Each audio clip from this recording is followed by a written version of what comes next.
이 새벽에 주 앞에 나오신 분들을 진심으로 환영합니다. 찬송가 435장 찬양 드리겠습니다.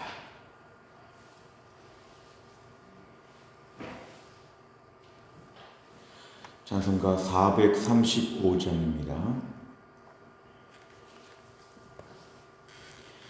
나의 영원하신 기여 생명보다 귀하다.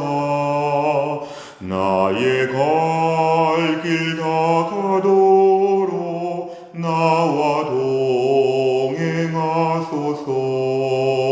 주께로 가까이 주께로 가오니 나의 갈 길 다가도록 나와 동행하소서.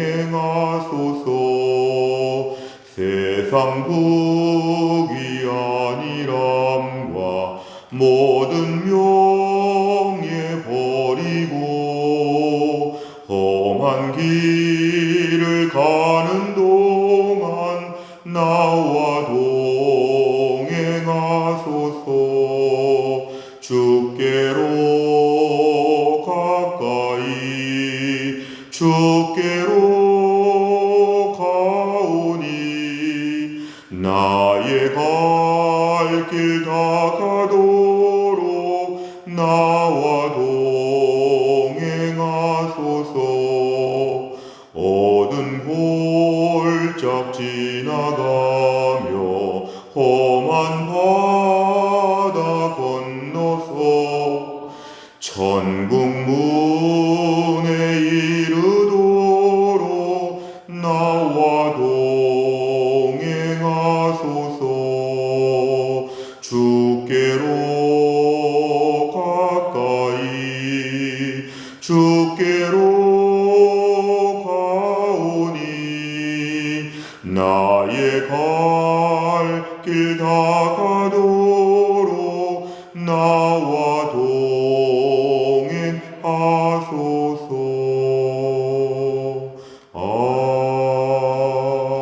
아멘. 하나님 말씀은 신명기 25장입니다. 신명기 25장 1절부터 10절까지의 말씀입니다. 신명기 25장 1절부터 10절까지의 말씀, 페이지로는 300페이지에 있습니다.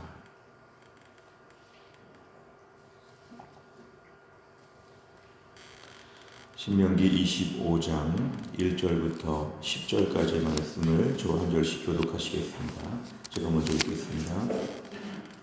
사람들 사이에 시비가 생겨 재판을 청하면 재판장은 그들을 재판하여 의인은 의롭다 하고 악인은 정죄할 것이며, 악인에게 태형이 합당하면 재판장은 그를 엎드리게 하고 그 앞에서 그의 죄에 따라 수를 맞추어 때리게 하라. 40가지는 때리려니와 그것을 넘기지는 못할지니, 만일 그것을 넘겨 매를 지나치게 때리면 내가 내 형제를 경히 여기는 것이 될까 하노라. 곡식 떠는 소에게 마음을 씌우지 말지니라. 형제들이 함께 사는데 그중 하나가 죽고 아들이 없거든 그 죽은 자의 아내는 나가서 타인에게 시집가지 말 것이요, 그의 남편의 형제가 그에게로 들어가서 그를 맞이하여 아내로 삼아 그의 남편의 형제된 의무를 그에게 다 행할 것이요, 그 여인이 낳은 첫 아들이 그 죽은 형제의 이름을 잊게 하여 그 이름이 이스라엘 중에서 끊어지지 않게 할 것이니라. 그러나 그 사람이 만일 그 형제의 아내 맞이하기를 즐겨하지 아니하면 그 형제의 아내는 그 성문으로 장로들에게로 나아가서 말하기를 내 남편의 형제가 그의 형제의 이름을 이스라엘 중에 잊기를 싫어하여 남편의 형제된 의무를 내게 행하지 아니하나이다 할 것이요, 그 성읍 장로들은 그를 불러다가 말할 것이며 그가 이미 정한 뜻대로 말하기를 내가 그 여자를 맞이하기를 즐겨하지 아니하노라 하면 그의 형제의 아내가 장로들 앞에서 그에게 나아가서 그의 발에서 신을 벗기고 그의 얼굴에 침을 뱉으며 이르기를 그의 형제의 집을 세우기를 즐겨 아니하는 자에게는 이같이 할 것이라 하고, 이스라엘 중에서 그의 이름을 신벗김 받은 자의 집이라 부를 것이니라. 아멘. 오늘 본문을 보시면 우리 10절에 걸쳐 있는 말씀이 세 가지 이야기가 등장하고 있습니다. 오늘 첫 번째 이야기는 1절부터 3절까지입니다. 사람들 사이에 시비가 생겨서 옳고 그름에 대한 문제가 생겨서 잘 합의가 안 될 때는 재판을 청하라 그랬습니다. 재판을 청할 때 재판장은 그들을 재판하여서 의인과 악인을 구별하라 이렇게 오늘 얘기합니다. 두 번째를 2절에 보니까 악인에게 태형이 합당하며, 이 태형이라는 것은 매맞는 벌을 얘기합니다. 악인에게, 범죄, 죄인에게 매맞는 벌을 이렇게 내릴 때에 재판장은 그를 엎드리게 하고 그 앞에서 죄에 따라 수를 맞추어 때리게 하라. 그러니까 아마 여러 가지 몇 대 이런 식으로 매맞는 벌이 정해져 있는 것 같습니다. 3절에 보면 특이한 것은 40까지는 때리려니와 40대까지가 최대치라는 것입니다.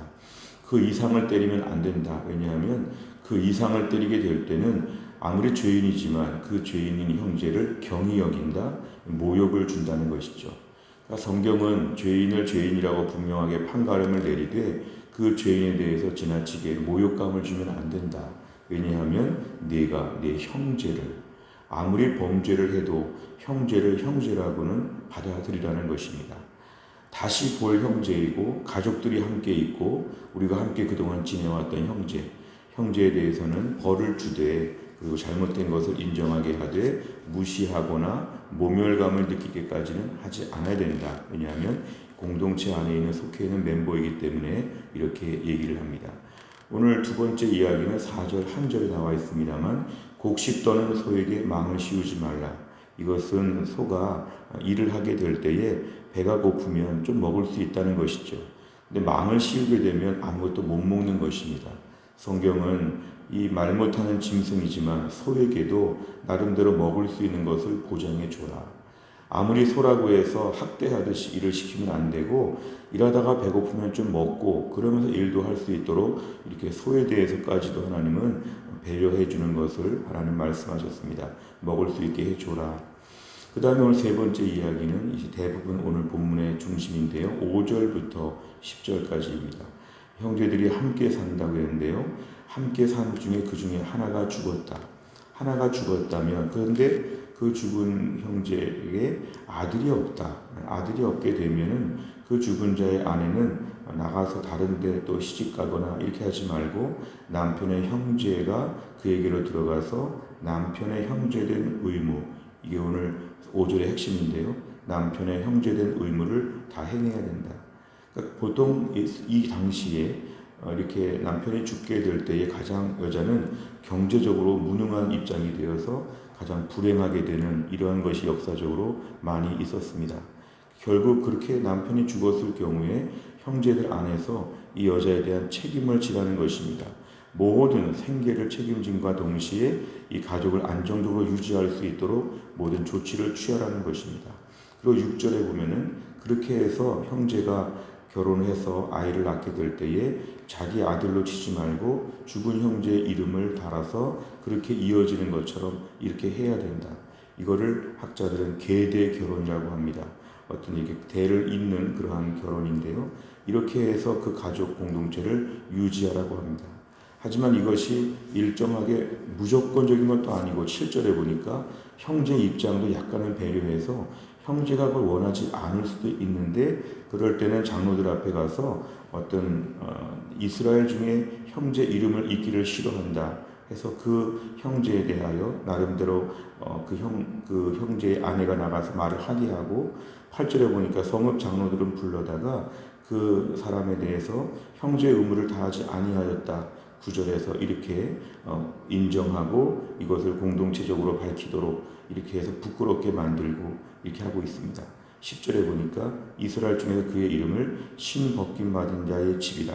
이렇게 오늘 얘기를 하도록, 결국 오늘 본문의 이 끝절에 보면은 나름대로의 그 가족 공동체를 유지하도록 이렇게 하면서도 또 그 형제의 형제를 또 약간의 또 그 입장을 밝힐 수 있도록 하면서도 또 부끄러워하는 걸 통하여서 될 수 있으면 웬만하면 가족 안에서의 이 모든 미망인의 책임을 감당해야 된다.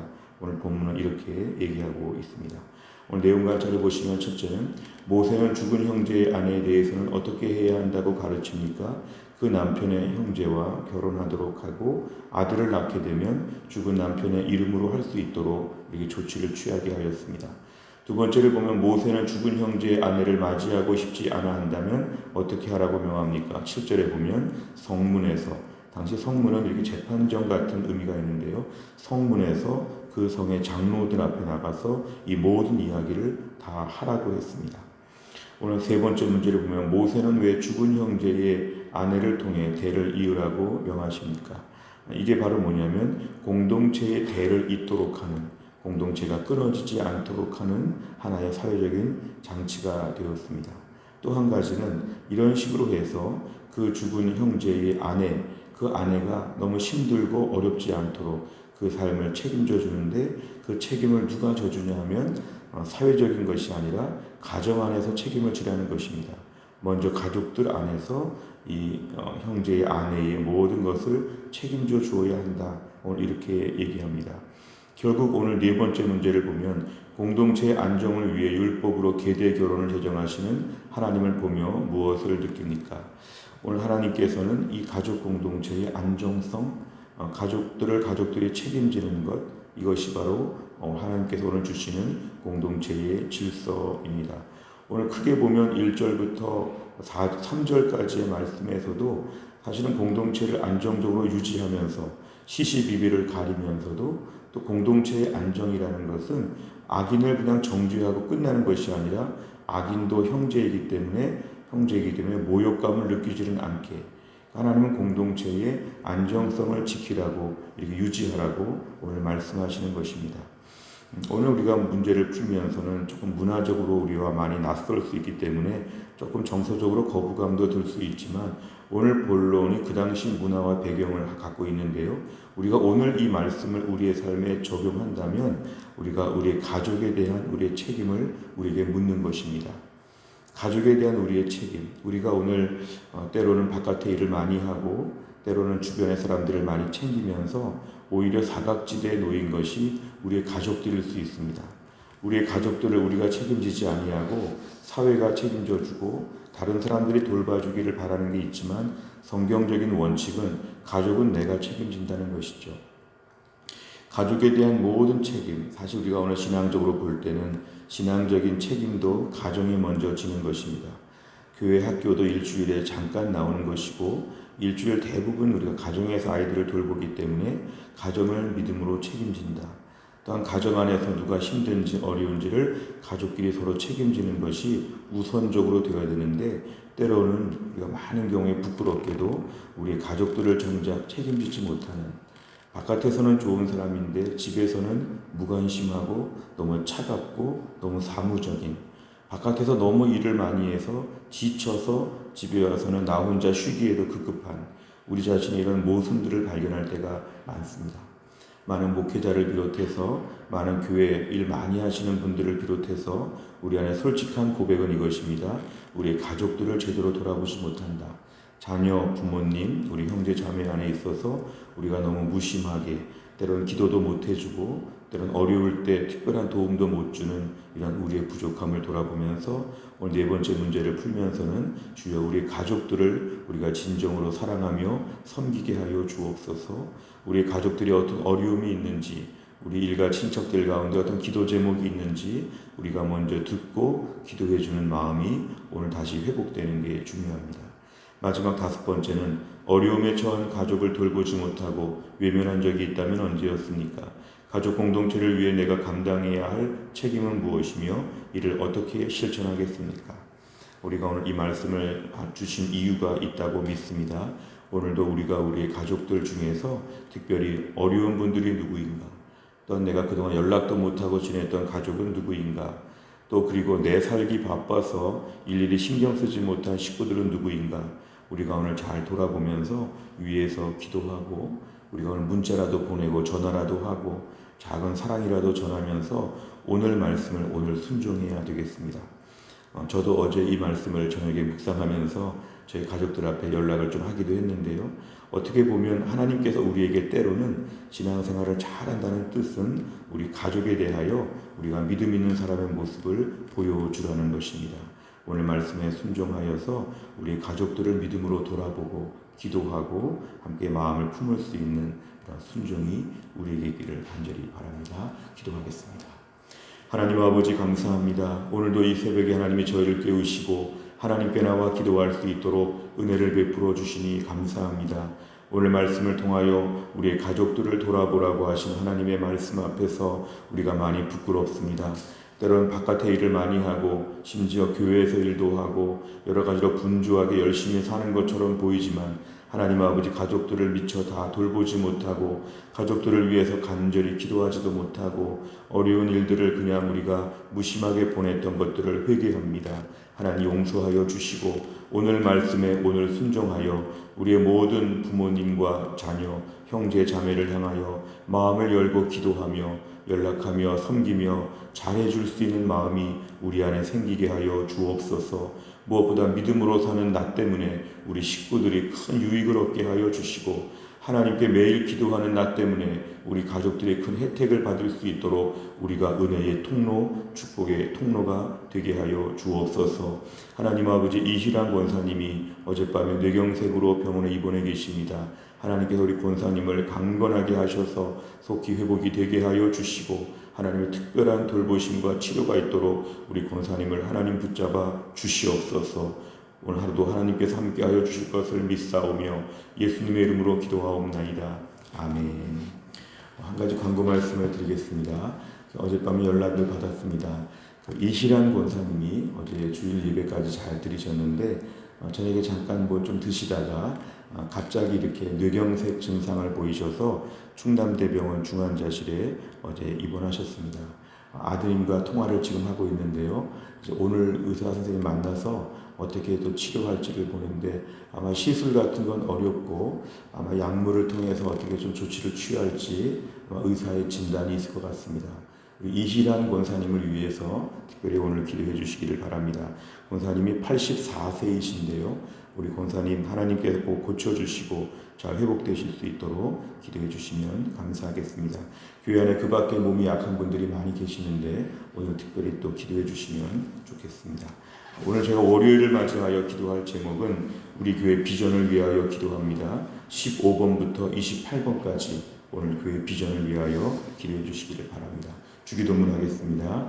하늘에 계신 우리 아버지여 이름이 거룩히 여김을 받으시오며 나라 임하옵시며 뜻이 하늘에서 이룬 것 같이 땅에서도 이루어지이다. 오늘날 우리에게 일용할 양식을 주옵시고 우리가 우리에게 죄 지은 자를 사하여 준 것 같이 우리 죄를 사하여 주옵시고 우리를 시험에 들게 하지 마옵시고 다만 악에서 구하옵소서. 대개 나라와 권세와 영광이 아버지께 영원히 있사옵나이다. 아멘.